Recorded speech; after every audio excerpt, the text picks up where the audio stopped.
Hey, what's happening? Swimr. So,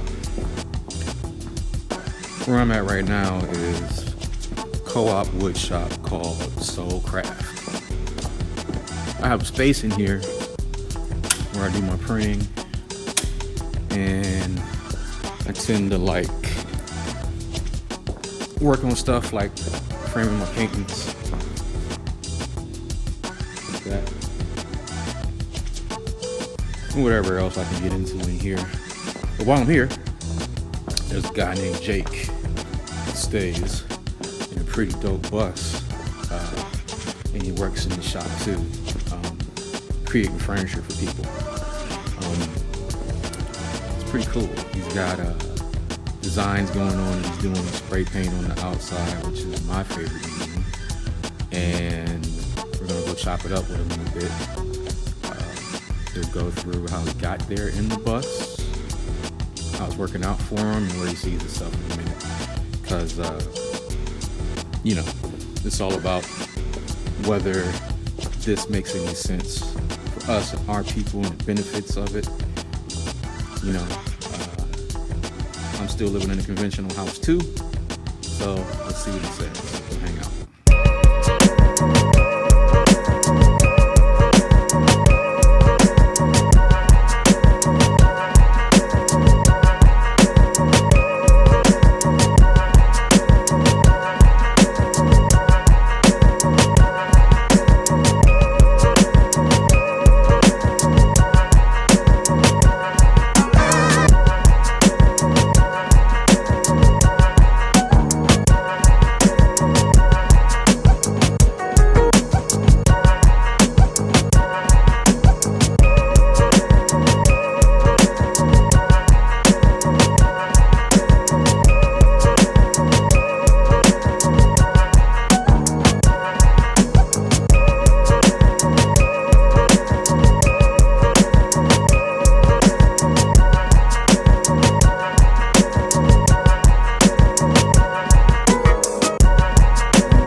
It's my first time in here.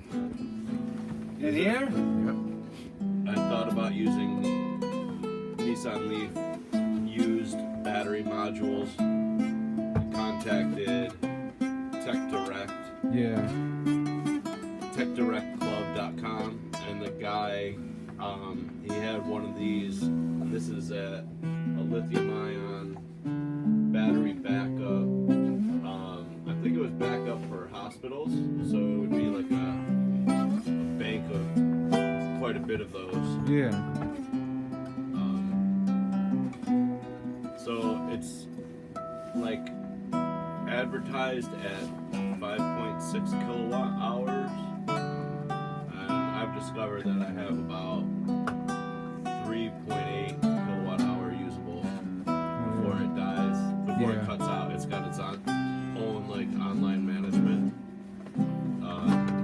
the battery management. It has individual lithium-ion cells, and the battery management system will make sure that they're all depleted evenly, charged evenly.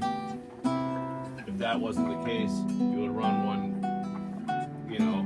really hot, run it down to zero, and be charging that one up and down. That's not good for batteries though, right? Yeah, the batteries wouldn't be used uniformly. You need them to kind of share the load, and that's how it's designed.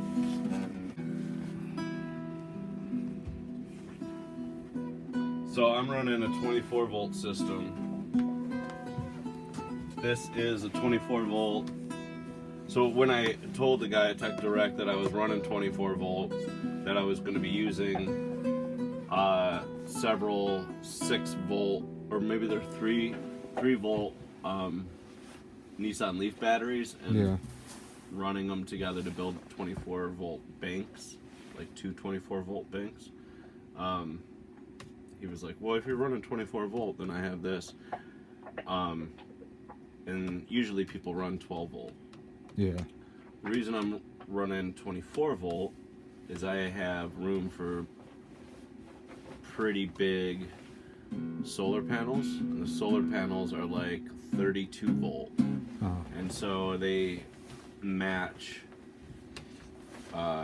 24 volt closer. Yeah.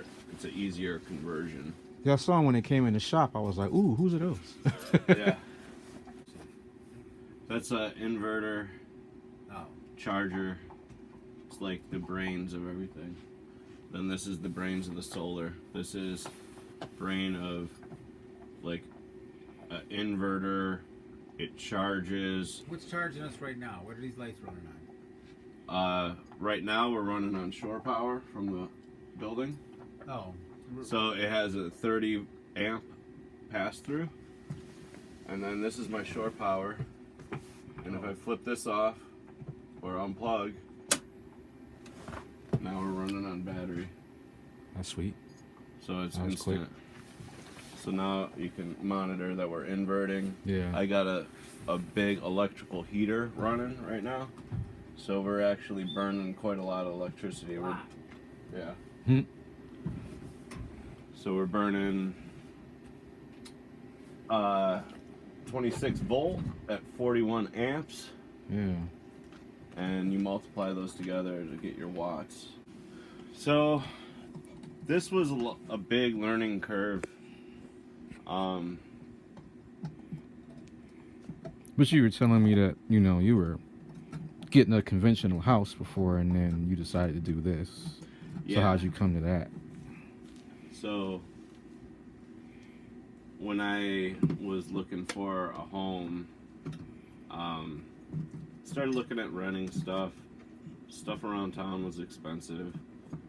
Then I had quite a bit of cash, and I was then looking at just buying a home out of foreclosure, and found quite a bit of them.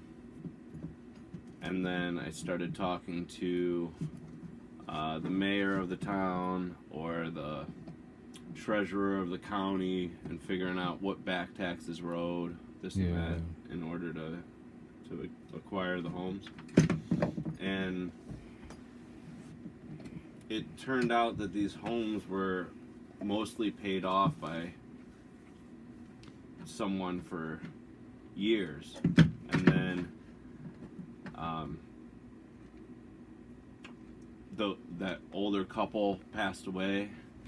So the house was paid off for 30 years. The older couple passed away. Their children that are like in their 50s or 60s now inherit the home. And those children don't really do anything with the house, get behind on property tax, and then the county just takes it and sells it for like a song, you know. I mean, it was like nothing. And so, you know, someone had worked all their life to pay this house off, Right. and took out a mortgage and paid, and you know, mortgages you end up paying, you know, 2.5 times what the house is worth, what you took out initially. So you pay $250,000 for this home, and then it's paid off, but you never actually own it. Like, Yeah. suddenly Don't. the bank takes it away and then just gives it to some idiot like me for like, you know, $10,000 or whatever the back tax is. So I don't know. I just thought, like, I don't want to be paying bills, and if I want to buy something outright like that, then I don't want to, like, ever have the burden of, or just have that thing kind of looming over you that someone can just snatch it away from you. Right. That someone can evict you, someone can just, you have to work all the Yeah. time. You just always have to work. If you don't And- put in 8 hours of your life into somebody else's life, then you won't survive. yeah, even if you like do it all in cash and you're like, I own it, they're like, no, still you have to Right. work. You're part of this grind. You're just beholden to like paying the utilities and paying and paying and paying, and everybody seems to go that route. They'll wait around to retire and to finally go and see the stuff that they want, and retirement age keeps going up and up, and Yeah. cost of living keeps going up and up, and wages stay stagnant. And the people that I know that got close to retirement, they're fucking broke. They're just they can't go do anything, and then they're too old. They don't know what they don't have any passion for anything anymore. They That's my thing too. Like, even if you would have time to pursue other things or take on more stuff or see other interests, you know what I Yeah. mean? Everybody else, they're too on the hook to be able to say, you know what?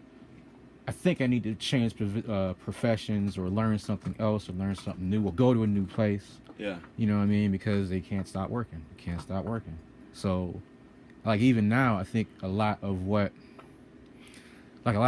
wrong in society, I think we're too busy working to even take care of it or figure out a new way to, you know what I mean? Because everybody's just like, oh yeah, this is fucked up. Australia's on fire. You Yeah. know what I mean? This is happening, but you just going to work about it. You're not just saying, it's not everybody saying, you know, we all need to spend some time trying to figure that out or do something, because there's somebody that works at McDonald's has got the answer to that shit. Yeah.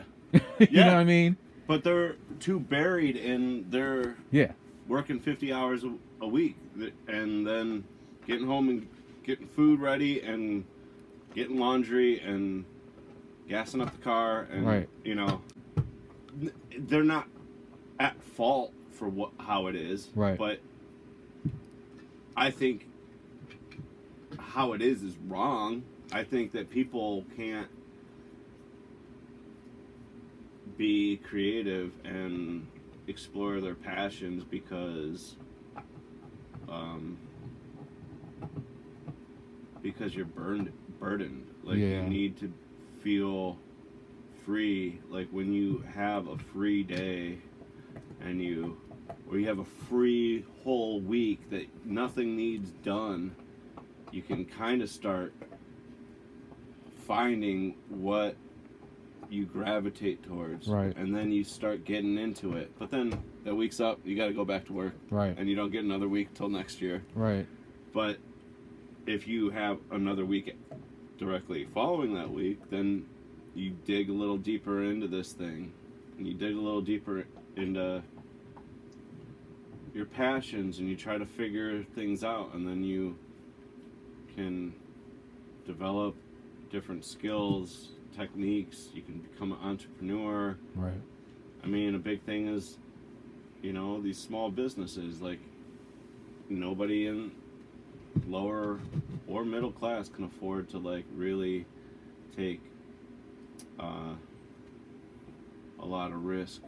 You really got to save up a lot to just take the time off of work, because you have so many, Yeah. bills and shit like that. You go into the cities, there's not even opportunities Yeah. to work. You get into some places where there's still businesses, a little more on the outskirts of the cities. People can find jobs, and they have a little more money, but they're still under the same, like, they're still drinking heavily or taking anxiety medications, and the issues still exist. There's still, that's pretty negative. There's good people in all walks, and there's issues in all walks. But I think a big issue is, like, people just being trapped or never seeing how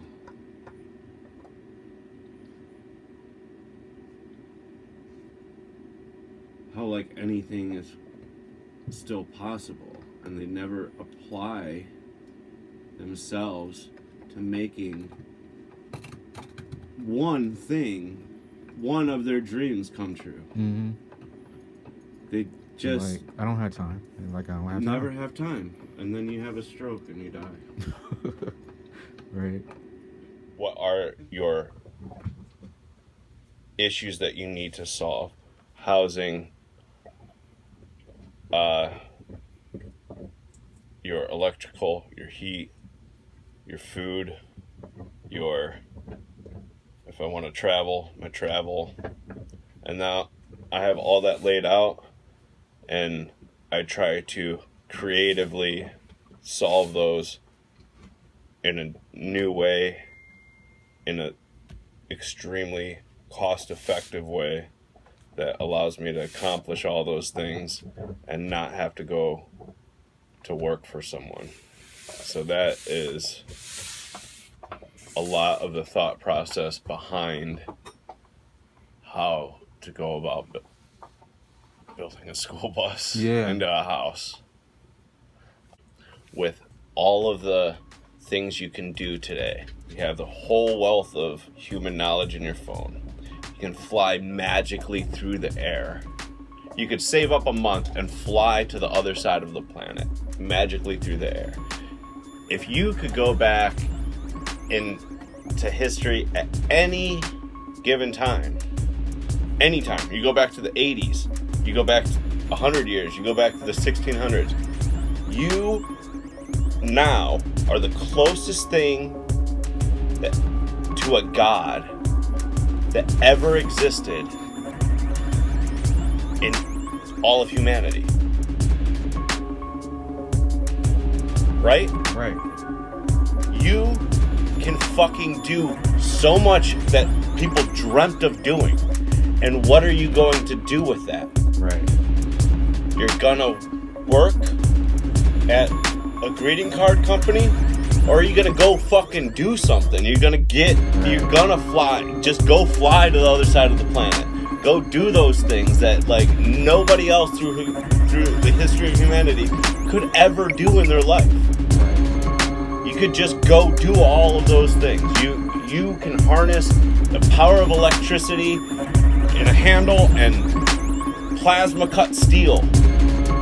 You can cut through steel like fucking Zeus or something, you know? Like, it's crazy. We have those tools here. Yeah. You can just do it. You weld it together, glue steel together, and make anything you ever wanted. And what are you gonna do? That's what I was saying, man. Like, fucking think about it in that realm, and you're just like, man, I better, like, go do something with my time here.